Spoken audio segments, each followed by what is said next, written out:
大家好，我背身大師重救冰禍自動通關，陣容水生靈、莉莉、利拉姆、翼靈、烈草。廢話少講，試一試俾大家睇。水生靈第一隻萬魔法典，確保你嘅行動進度咧有保證。未升滿嘅得30級啦，然之後翼靈都係第一隻萬魔法典，記住帶啲效果命中啦，確保佢做到驅散、防禦下降、虛弱等等。利拉姆自學3個詞條都仲未有嘅，但係重救冰禍都真係唔係太需要，好快咁樣通關俾大家睇下啦。莉莉呢個自學咧就用住先嘅啫，唔啱用嘅。呢度咧我隻翼靈速度唔夠快啦，如果唔係佢一開波咧就可以打到個大技出嚟啦。打咗個大技出嚟咧，先俾利拉姆出咧就應該打到10萬，而家就淨係打到6萬6啦。然之後咧佢就再開大技啦，但係唔緊要，佢後面都可以開到好多次嘅，因為佢打咗萬魔法典，佢有水生靈幫手，有機會揀到 CD， 所以最後咧見到應該都係比較快通關啦，1分鐘多少少，淨係瞄準中間嗰個大佬就得啦，兩隻觸鬚係唔使打嘅。好快咁樣出呢個視頻俾大家啦，因為仲有1日可以有雙倍入啫。好，唔阻大家做功課啦，記得睇埋落去啦，記得 comment、like、subscribe 同 share channel 啦，亦都打開你個小鈴鐺，有新片嘅時候就會通知你。下次見，拜拜。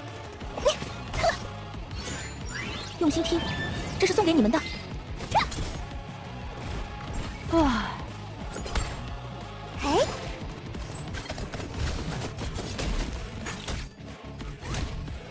我不会让你们受伤的。哎，这就给你个痛快。